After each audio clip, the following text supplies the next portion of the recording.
it, we wouldn't have our days and our nights, we wouldn't have seasons, we wouldn't have the waves, the sea, or the tides.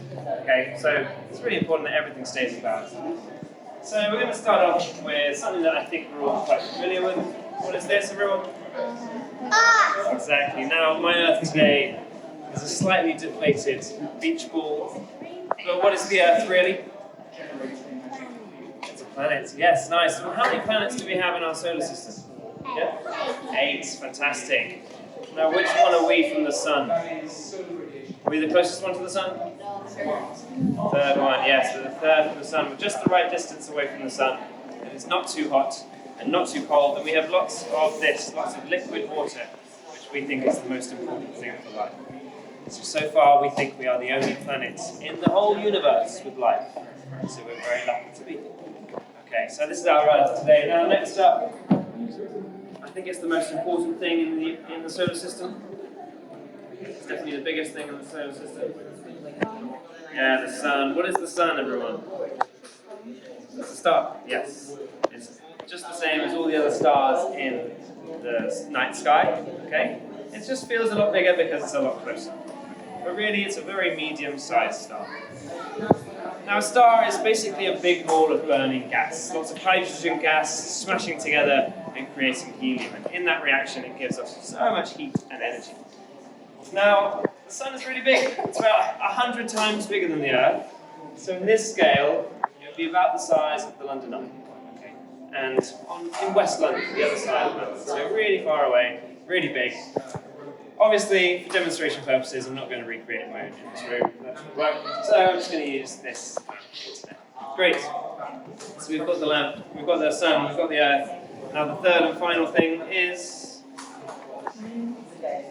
The moon. Yeah, what is the moon, everyone?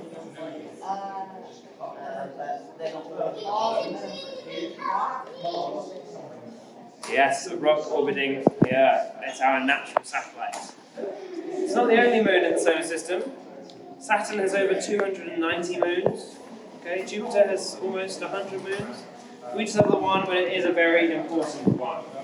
Okay, and now I need you to help me out. I have in this basket here lots of different balls, all of which could be different moons on different planets. So, if this is the size of our Earth, we need to find the correct size moon. I'm going to start off with this one.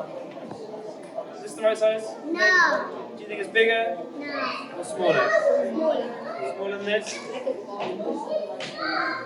think maybe this kind of size, maybe? What do we think? What's closest? Hands up for bigger than this one.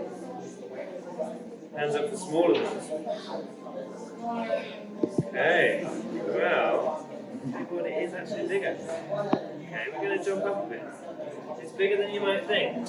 Let's go straight to this one. You think this is the right size? No. Too big? Too big. Yeah. This is about the right size for Mars, okay? Mars is about half the size of planet Earth. Alright, so let's go smaller. Let's go with this one. About the right size? No. Bigger? Big. No. Bigger? Smaller? Tell you what. Is it this one? No. No, it's not this one. No, nothing looks like this. You get some funny shaped moons, but nothing like that. I'll tell you what it is. This, we painted it the right colour for you.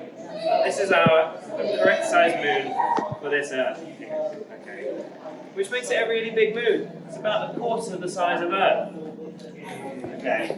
And it's a really big moon because it was formed in a different way to all the other moons in the solar system.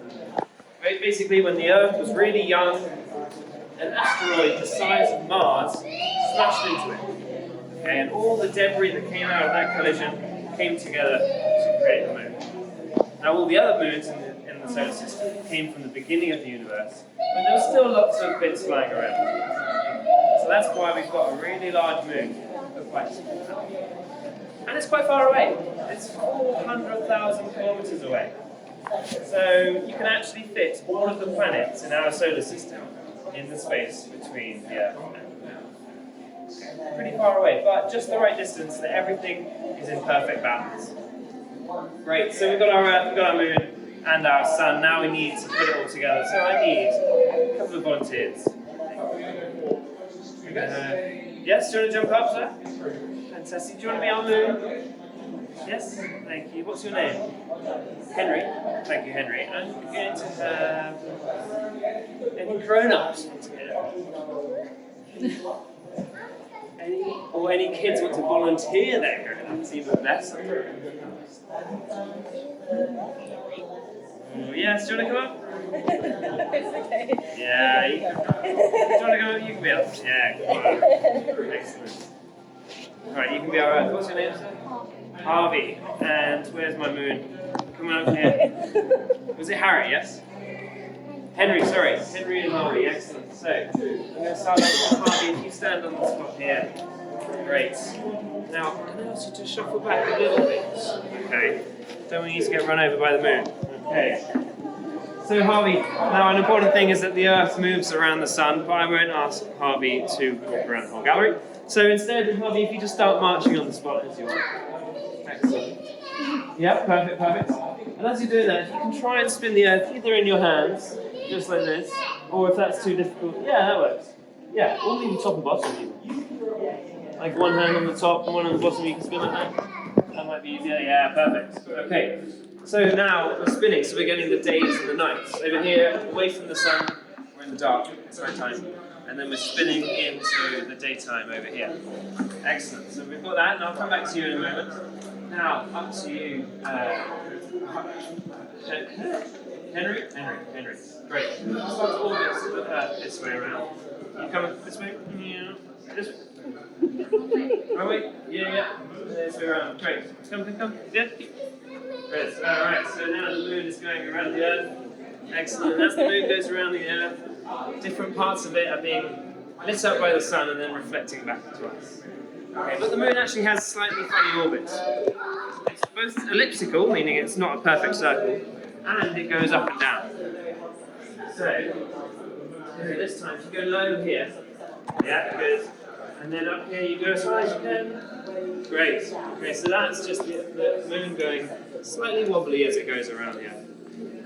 Okay, well done, you're doing great. And then back to Harvey here. We need to create the seasons.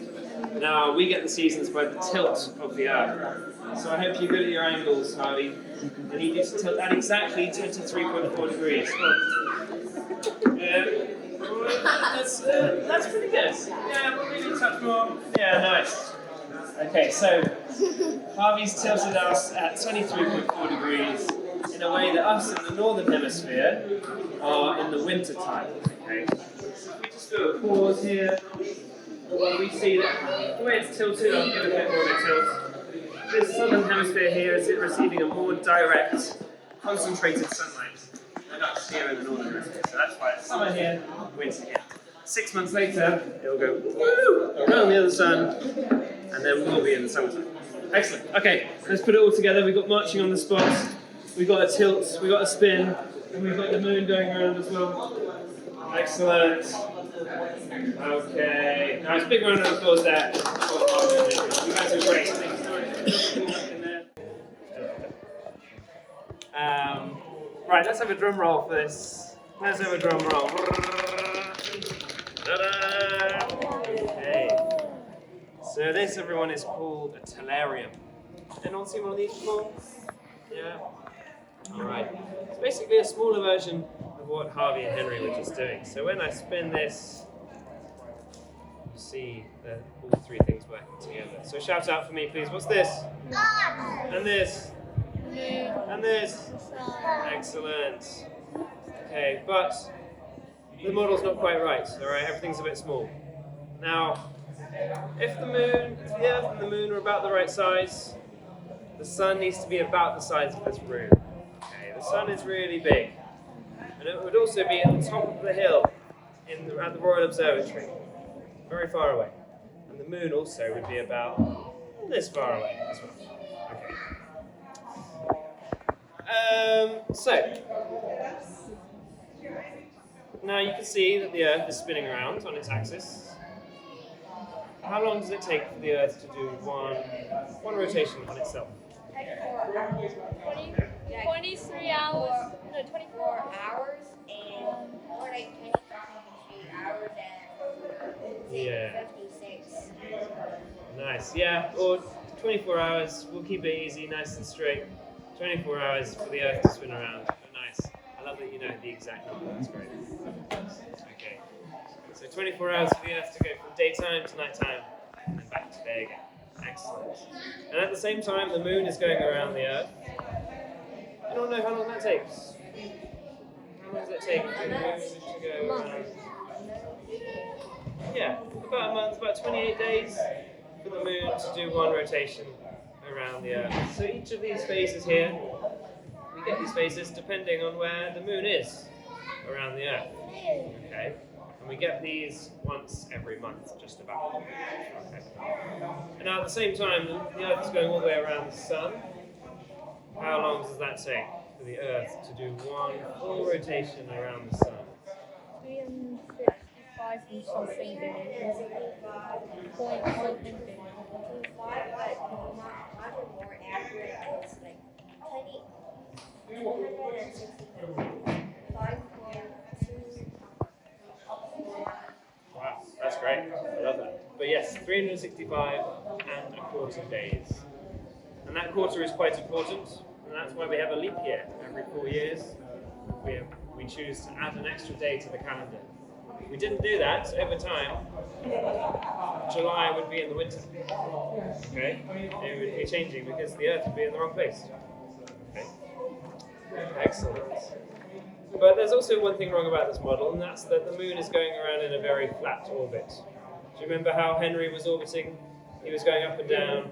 Alright? In the same way that the Earth doesn't have a flat orbit around the Sun, it also bounces around a bit.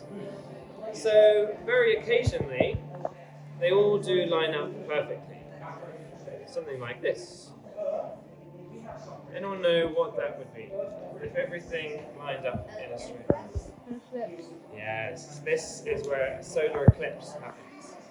When the Moon goes in front of the Sun. Now, it doesn't happen very often because of all the funny orbits up and down. The last time we had a solar eclipse in the UK, does anyone know or remember or saw it? No, 1999 was the last time we had